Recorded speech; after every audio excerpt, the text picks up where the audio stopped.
This is the story of a man named Stanley. Stanley worked for a company in a big building where he was employee number 427. Employee number 427's job was simple. He sat at his desk in room 427 and he pushed buttons on a keyboard. Orders came to him through a monitor on his desk, telling him what buttons to push, how long to push them, and in what order. This is what employee 427 did every day of every month of every year. And although others might have considered it soul-rending, Stanley relished every moment that the orders came in, as though he had been made exactly for this job. And Stanley was happy. And then one day, something very peculiar happened. Something that would forever change Stanley.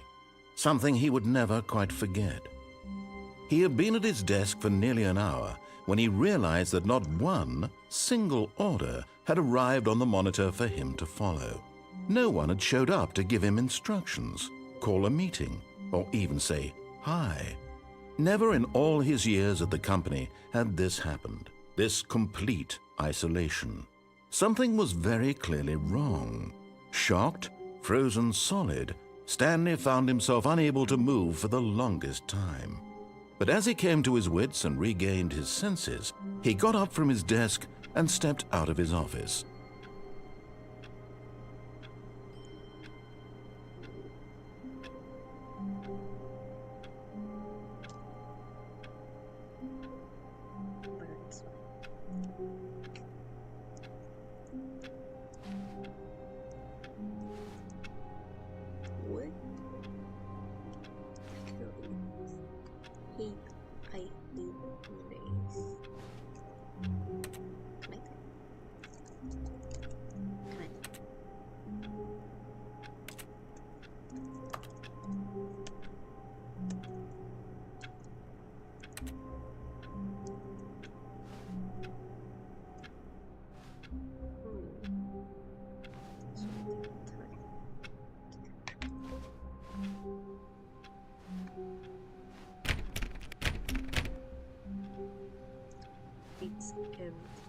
All of his co-workers were gone.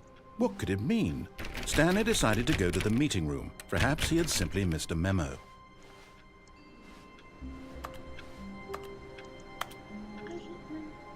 No matter how hard Stanley looked, he couldn't find a trace of his co-workers. Stanley went around touching every little thing in the office, but it didn't make a single difference, nor did it advance the story in any way.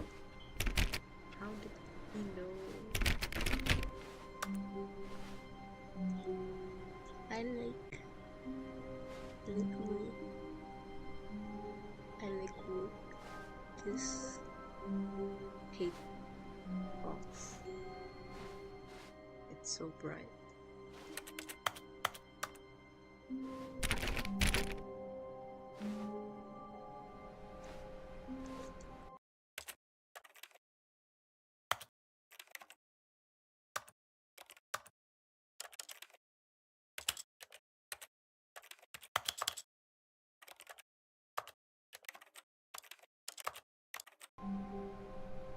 This is way too small.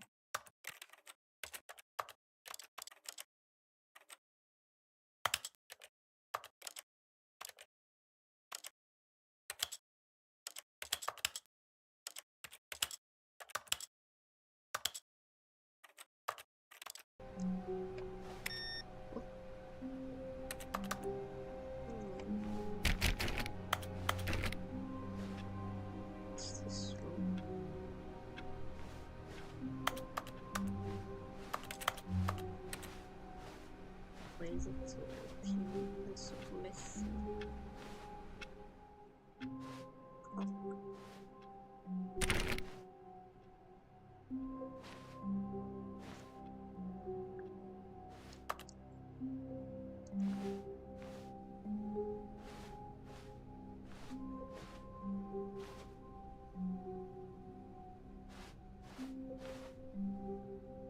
When Stanley came to a set of 2 open doors, he entered the door on his left.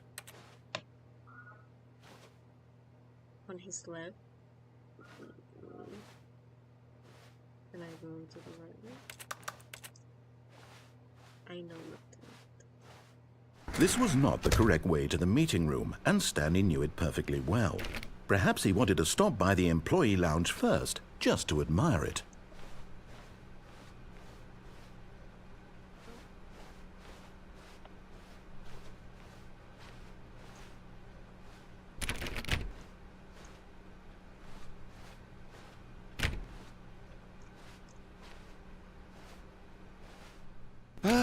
Yes, truly a room worth admiring. It had really been worth the detour after all, just to spend a few moments here in this immaculate, beautifully constructed room. Stanley simply stood here, drinking it all in. I cannot drink. Can I drink? Yes, really, really worth it being here in the room. A room so utterly captivating that even though all your co-workers have mysteriously vanished, here you sit looking at these chairs and some paintings. Really worth it. Yeah.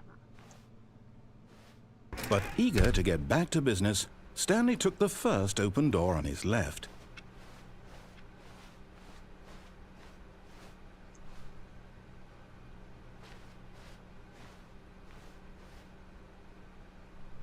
Stanley was so bad at following directions, it's incredible he wasn't fired years ago. Oops. That's cute.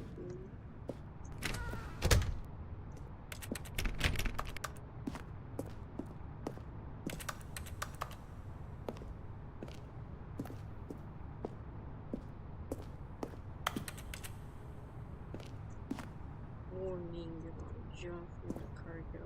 Therefore, its in motion will cost the penalty for misuse. Cargo lift $1,000.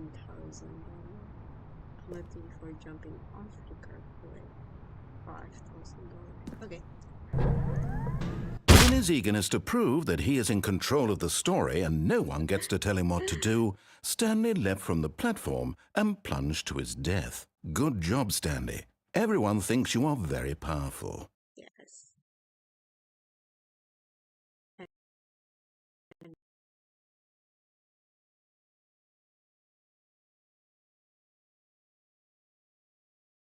What?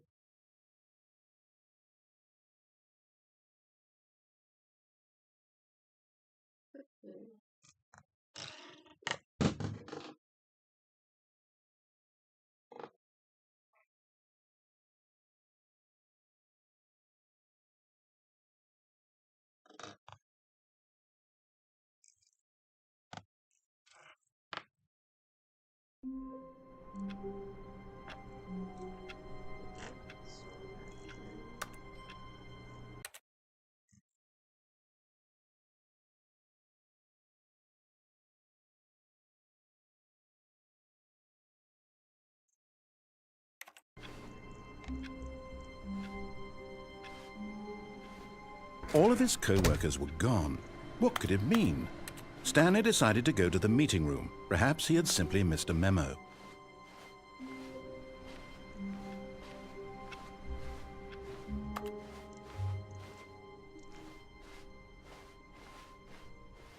When Stanley came to a set of 2 open doors, he entered the door on his left. This was not the correct way to the meeting room, and Stanley knew it perfectly well. Perhaps he wanted to stop by the employee lounge first, just to admire it. Wow, yes, this room. What a beautiful room. What a gorgeous, gorgeous room. Thank goodness, but eager to get back to business, Stanley took the first open door on his left.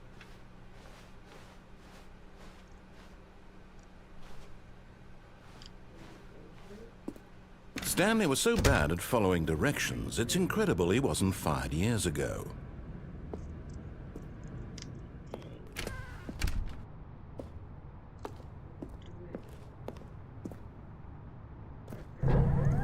Look, Stanley, I think perhaps we've gotten off on the wrong foot here. I'm not your enemy, really, I'm not. I realize that investing your trust in someone else can be difficult, but the fact is that the story has been about nothing but you all this time. There's someone you've been neglecting, Stanley. Someone you've forgotten about. Please, stop trying to make every decision by yourself. Now, I'm not asking for me, I'm asking for her. This is it, Stanley. Your chance to redeem yourself. To put your work aside, to let her back into your life. She's been waiting.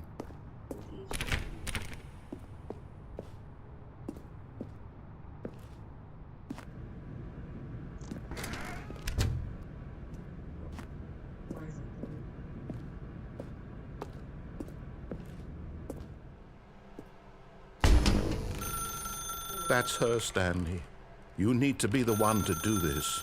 To reach out to her. If you can truly place your faith in another, then pick up the phone.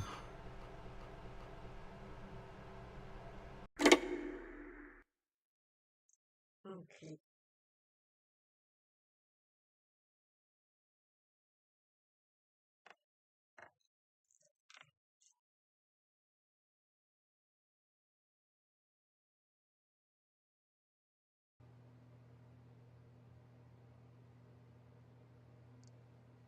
Oh, Stanley, is that you?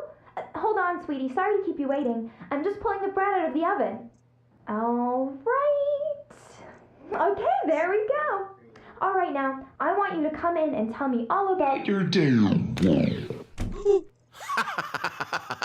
Gotcha. Oh, come on.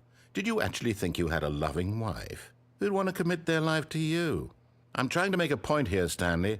I'm trying to get you to see something. Come inside. Let me show you what's really going on here.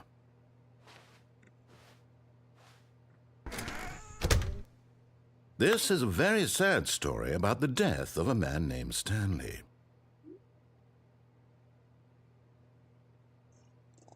Stanley is quite a boring fellow. He has a job that demands nothing of him, and every button that he pushes is a reminder of the inconsequential nature of his existence.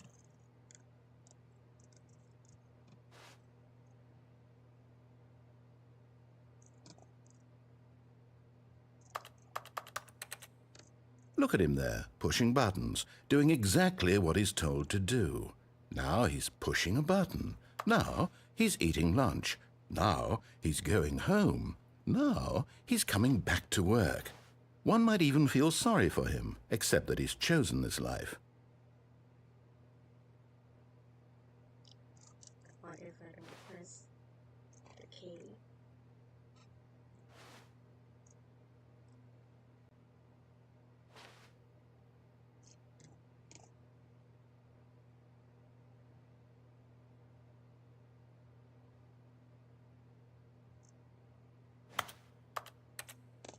But in his mind, in his mind he can go on fantastic adventures. From behind his desk, Stanley dreamed of wild expeditions into the unknown, fantastic discoveries of new lands. It was wonderful. And each day that he returned to work was a reminder that none of it would ever happen to him.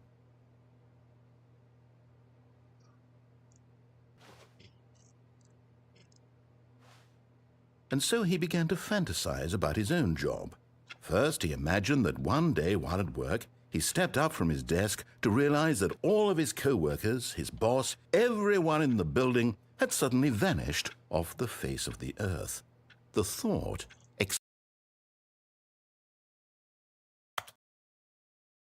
excited him terribly.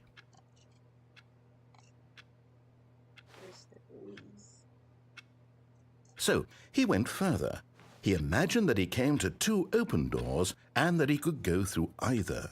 At last, choice. It barely even mattered what lay behind each door. The mere thought that his decisions would mean something was almost too wonderful to behold. As he wandered through this fantasy world, he began to fill it with many possible paths and destinations. Down one path lay an enormous round room with monitors and mind controls. And down another was a yellow line that weaved in many directions, and down another was a game with a baby. And he called it the Stanley Parable. I don't know why.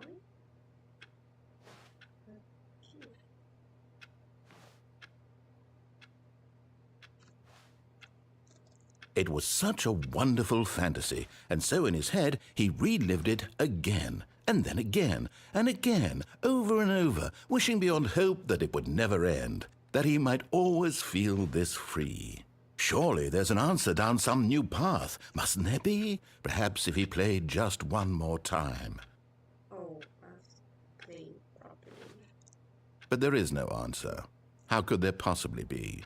In reality, all he's doing is pushing the same buttons he always has. Nothing has changed. The longer he spends here, the more invested he gets, the more he forgets which life is the real one.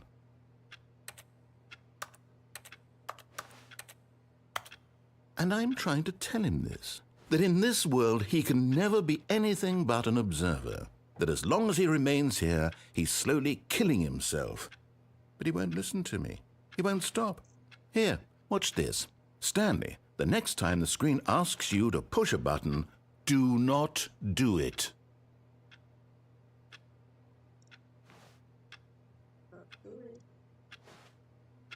You see? Can he just not hear me? How can I tell him in a way that he'll understand that every second he remains here, he's electing to kill himself? How can I get him to see what I see? How can I make him look at himself?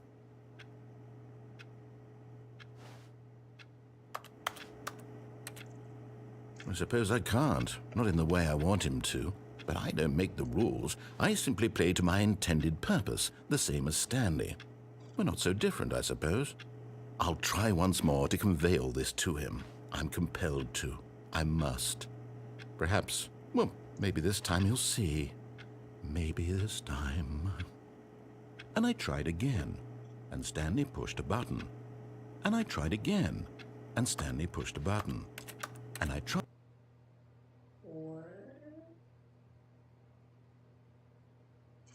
I think it's trying to make me do the correct one. Because I wasn't listening to the instruction, that's why. I was told it wasn't progressing. The end is never the end. The end is no date. I'm back here again. You know what? All of his co-workers were gone. What could it mean? Stanley decided to go to the meeting room. Perhaps he had simply missed a memo.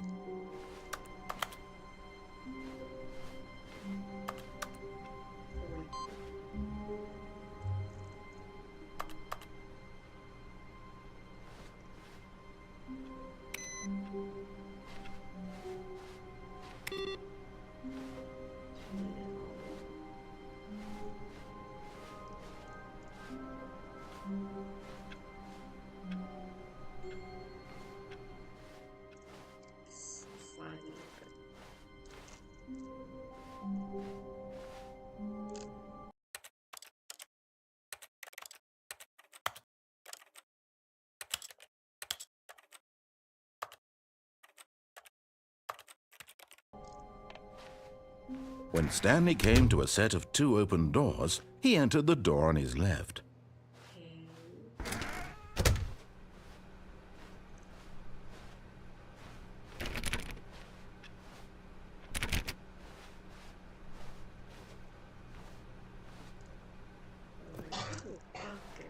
Yet there was not a single person here either. Feeling a wave of disbelief, Stanley decided to go up to his boss's office, hoping he might find an answer there. So, that is very cool work. But I can make sure yours has a graphic ahead. Dude, serious.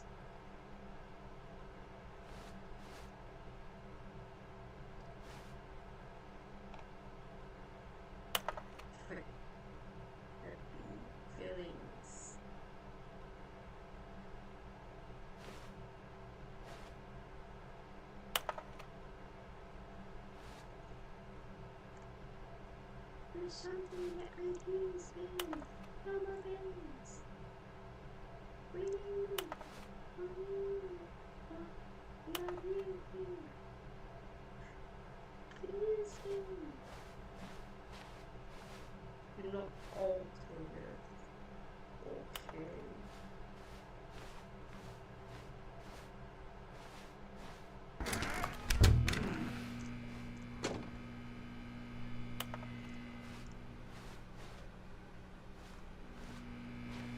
Stanley stepped into the broom closet, but there was nothing here, so he turned around and got back on track.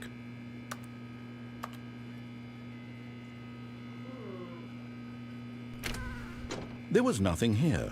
No choice to make, no path to follow, just an empty broom closet. No reason to still be here. A reason to say but I can say. It was baffling that Stanley was still just sitting in the broom closet. He wasn't even doing anything. At least if there was something to interact with, he'd be justified in some way. As it is, he's literally just standing there doing sweet FA.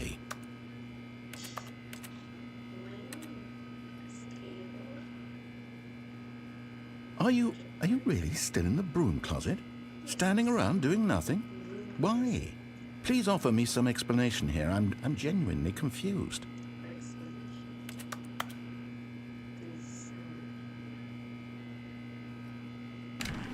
You do realize there's no choice or anything in here, right? If I'd said Stanley walked past the broom closet, at least you would have had a reason for exploring it to find out.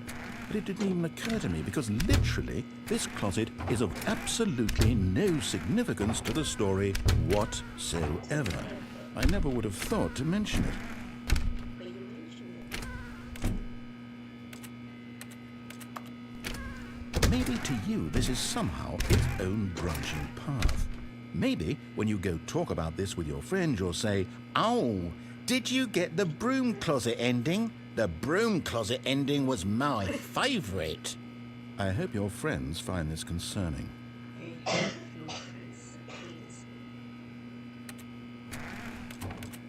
Stanley was fat and ugly and really, really stupid. He probably only got the job because of a family connection. That's how stupid he is. That or with drug money. Also, Stanley is addicted to drugs and hookers.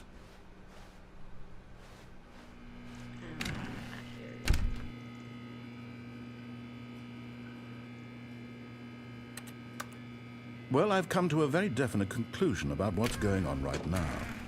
You're dead. You got to this broom closet, explored it a bit, and were just about to leave because there's nothing here when a physical malady of some sort shut down your central nervous system and you collapsed on the keyboard. Well, in a situation like this, the responsible thing is to alert someone nearby so as to ensure that your body is taken care of before it begins to decompose. Hello? Anyone who happens to be nearby? The person at this computer is dead. They have fallen prey to any number of your countless human physiological vulnerabilities. It's indicative of the long-term sustainability of your species. Please remove their corpse from the area and instruct another human to take their place, making sure they understand basic first-person video game mechanics and filling them in on the history of narrative tropes in video gaming, so that the irony and insightful commentary of this game is not lost on them. All right, when you've done that, just step out into the hallway.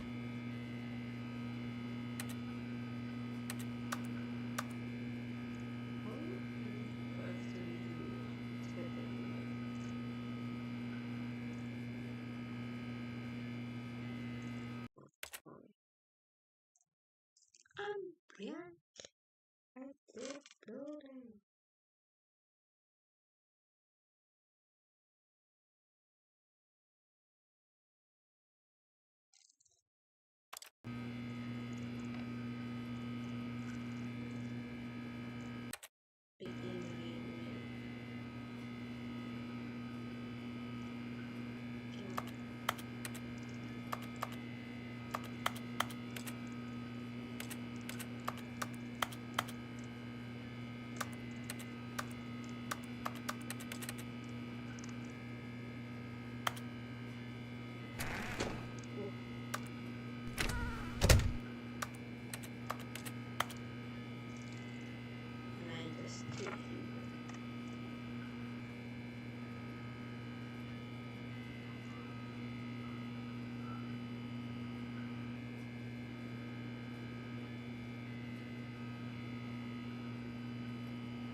Ah, second player. It's good to have you on board. I guarantee you can't do any worse than the person who came before you.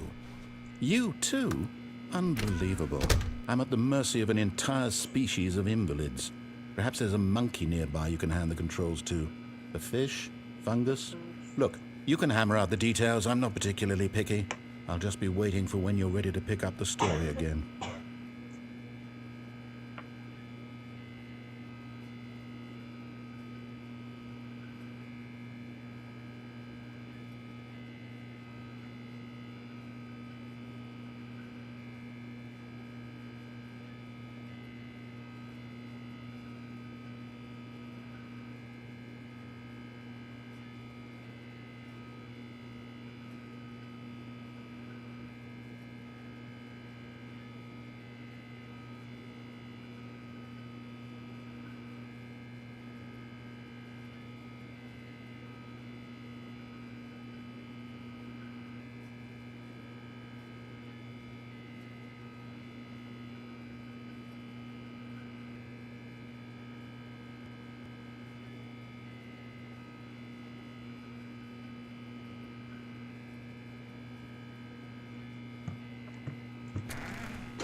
Coming to a staircase, Stanley walked upstairs to his boss's office.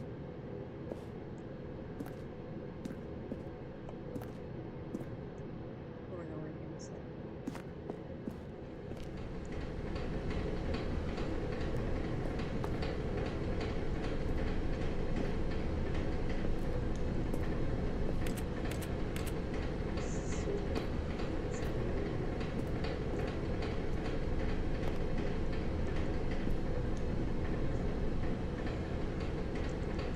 But Stanley just couldn't do it. He considered the possibility of facing his boss. Admitting he had left his post during work hours, he might be fired for that. And in such a competitive economy, why had he taken that risk?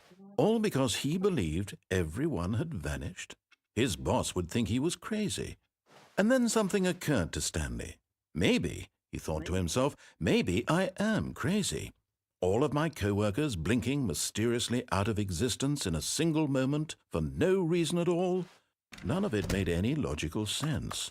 And as Stanley pondered this, he began to make other strange observations. For example, why couldn't he see his feet when he looked down? Why did doors close automatically behind him wherever he went? And for that matter, these rooms were starting to look pretty familiar. Were they simply repeating? No, Stanley said to himself, this is all too strange. This can't be real. And at last, he came to the conclusion that had been on the tip of his tongue. He just hadn't found the words for it. I'm dreaming, he yelled. This is all a dream. Oh, what a relief Stanley felt to have finally found an answer, an explanation. His co-workers weren't actually gone. He wasn't going to lose his job. He wasn't crazy after all. And he thought to himself, I suppose I'll wake up soon. I'll have to go back to my boring real-life job pushing buttons. I may as well enjoy this while I'm still lucid. So he imagined himself flying and began to gently float above the ground. Then he imagined himself soaring through space on a magical starfield, and it too appeared. It was so much fun, and Stanley marveled that he had still not woken up. How was he remaining so lucid? And then perhaps the strangest question of them all entered Stanley's head. One he was amazed he hadn't asked himself sooner. Why is there a voice in my head dictating everything that I'm doing and thinking? Now the voice was describing itself being considered by Stanley, who found it particularly strange. I'm dreaming about a voice describing me, thinking about how it's describing my thoughts, he thought.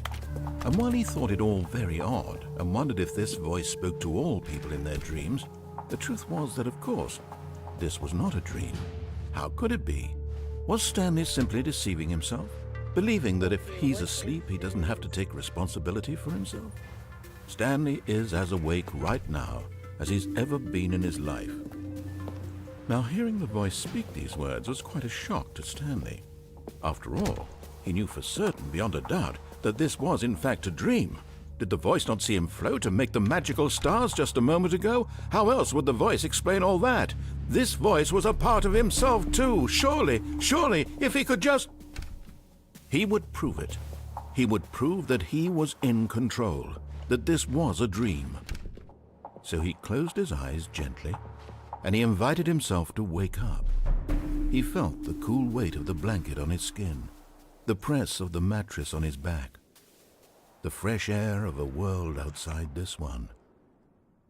Let me wake up, he thought to himself. I'm through with this dream. I wish it to be over. Let me go back to my job. Let me continue pushing the buttons. Please, it's all I want.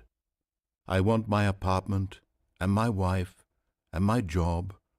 All I want is my life exactly the way it's always been. My life is normal. I am normal. Everything will be fine. I am okay.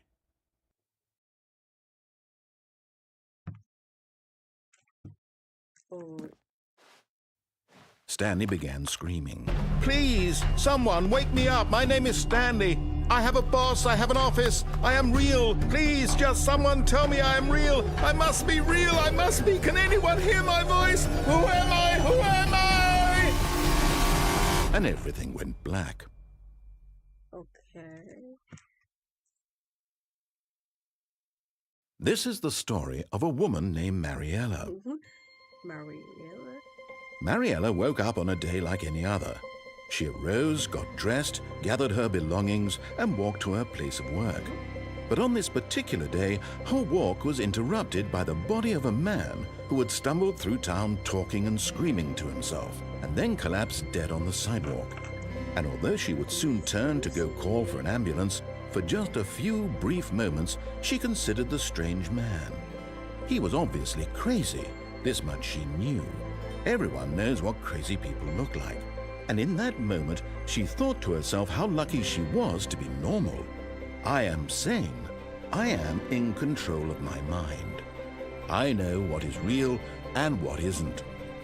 It was comforting to think this, and in a certain way, seeing this man made her feel better. But then she remembered the meeting she had scheduled for that day. The very important people whose impressions of her would affect her career, and by extension, the rest of her life. She had no time for this, so it was only a moment that she stood there, staring down at the body. And then she turned and ran.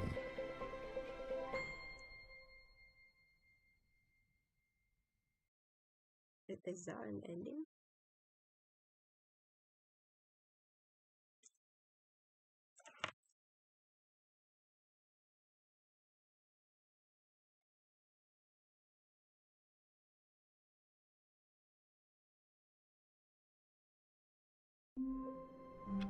I'm back here again.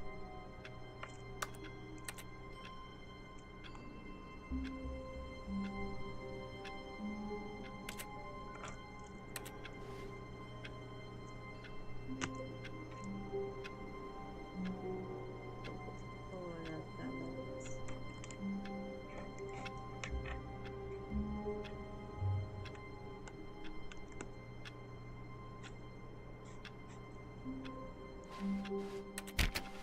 All of his co-workers were gone.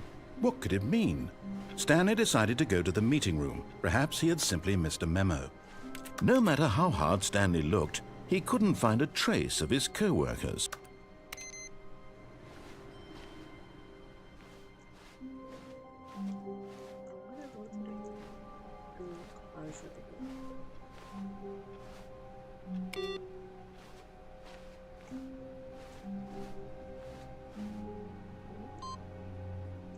Oh, I can just keep pressing.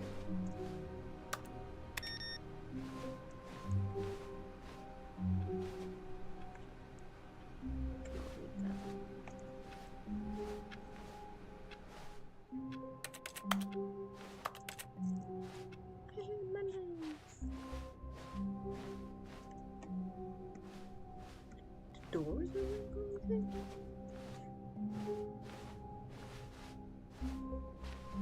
When Stanley came to a set of 2 open doors, he entered the door on his left.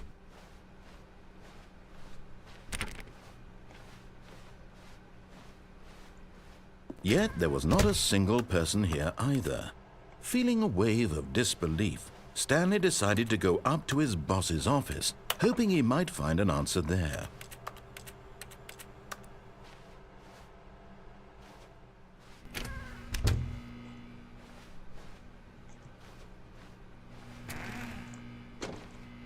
Oh, no, no, not again. I won't be part of this. I'm not going to encourage you. I'm not going to say anything at all. I'm just going to be patient and wait for you to finish whatever it is you enjoy doing so much in this room. Please take your time.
Coming to a staircase, Stanley walked upstairs to his boss's office. No, no, no.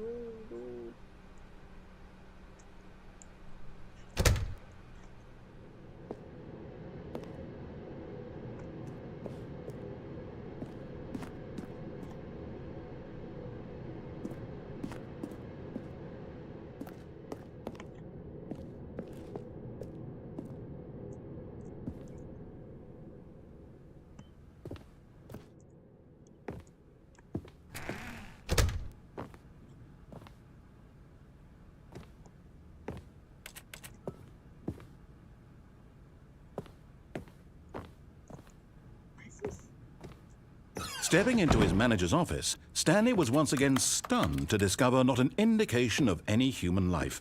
Shocked, unraveled, Stanley wondered in disbelief who orchestrated this, what dark secret was being held from him.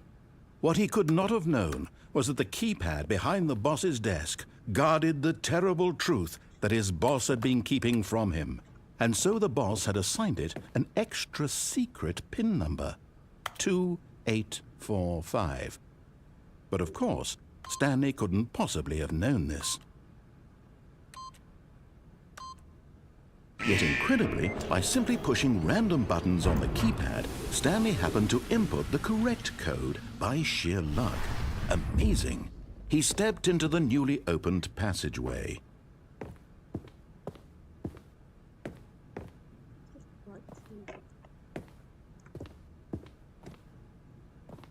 Whoa.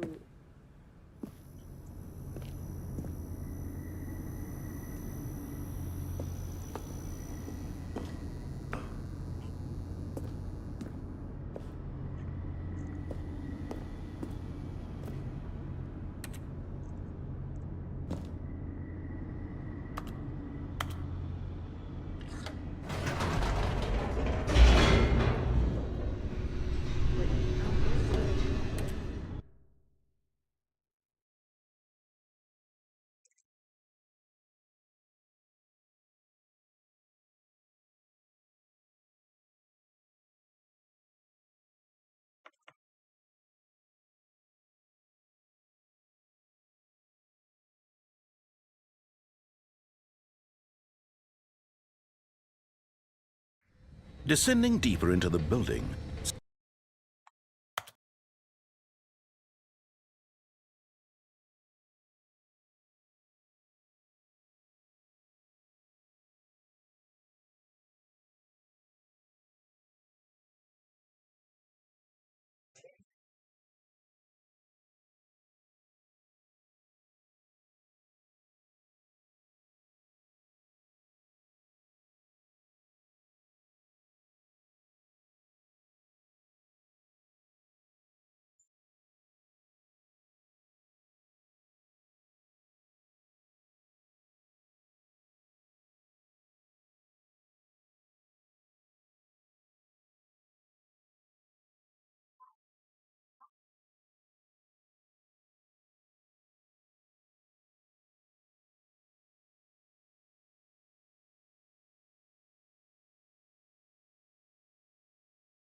Oh, wait.